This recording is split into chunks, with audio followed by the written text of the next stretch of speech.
what is wild imagination? We've come here today to Hackney Marshes, this big expanse out to my left,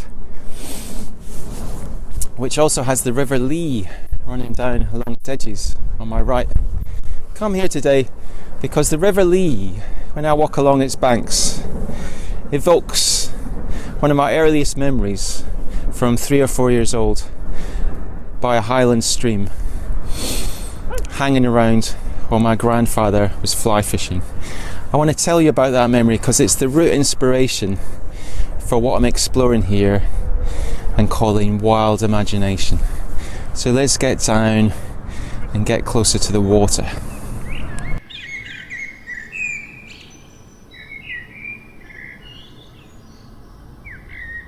It was a tidal stream, and a rock pool had been left behind, and I was crouched in the gravel, peering down into the depths, the shallow depths of this rock pool, and watching the life.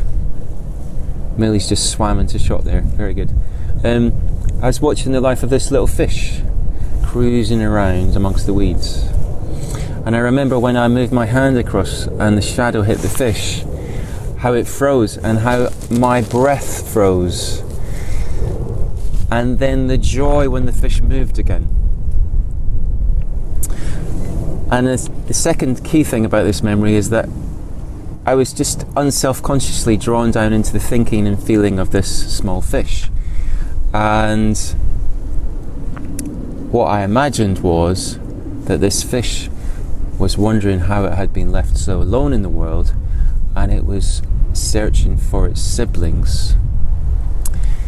The memory ends when the story ends when my grandfather's fly fishing hook, he throws his rod back, but the hook got caught in my hair.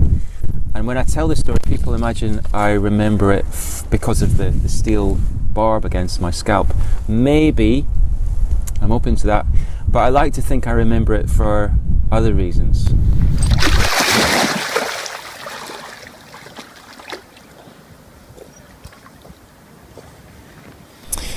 I like to think that memory comes back to me, as it often does, with something of a purpose. The purpose being to remind me of just how much more alive I was to my surroundings back then than I subsequently became as an adult. How much more fascinated I was by the simple crunch of gravel beneath my Wellington boots and the breeze in my face. And also, in particular, how natural and spontaneous it was to grant a certain personhood to a tiny fish in a rock pool. How there was a sacred life in everything. It was an enchanted, animate existence with a kind of porous intimacy that took me out into the life of teddy bears, plastic action figures, gusts of wind, trains, and raindrops snaking down a window pane on a rainy day. All these things had a life, an intention, a personhood in them, a certain autonomy, characters, if you like, in a story that just seemed entirely reasonable and normal to my childhood self. And I think that memory takes me back to that time and reminds me of the simple sense of belonging and participation that I had back then. Of course, I still touch on moments of imaginative participation and connection with the world, like I did back then by the pool and with the little fish. Perhaps walking around in a place like this, out in nature, away from the stresses of work and relationships, I can be drawn back out into the world again. However, it happens much less frequently and in a much less fulsome way than it once did when I was a child. And how to recover that imaginative sensibility, that imaginal participation in the world, is something that I'd like to share and explore here in these videos. That's what wild imagination is, in a way.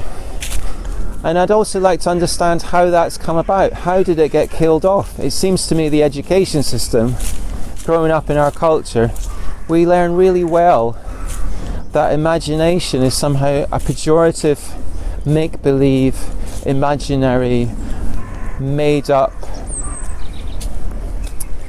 thing that doesn't really exist out there, and that Alan fish don't really have feelings, and nor do they have concerns about siblings or wonder why they're all alone in the world. We seem to grow up and have the images that I once felt impinge upon me and that helped me connect and gave me a sense of belonging to the world. Those images are removed from the world and they're stuffed inside me, because that's where imagination ends up. It becomes an inner place. It becomes the stories and the voices in my mind, in my memory. It becomes a personal thing. It doesn't take me out through perception into the world around me.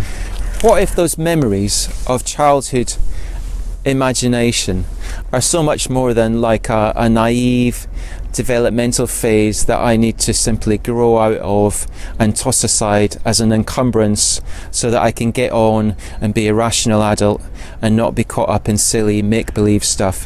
What if it's possible as an adult to get back to that imaginal sensibility, not as a regressive return to childhood, not as some kind of romantic airy-fairy make-believe, but as a return to something of our human potential that we've lost, that's been killed off in us by the way that we've been brought up and by the culture that we're surrounded by. What if in those memories there is the kernel of the belonging that we crave? What if in those memories is the ability once more to notice and to care for the places, the people, the plants, the animals of our surroundings? That's what I'm exploring with wild imagination. So hopefully that gives you something of a sense of where I'm coming from. If you like what I'm saying, do please subscribe, hit the subscribe button, or share with your friends, and I'll see you in the next video. Okay, thanks for watching. Bye bye.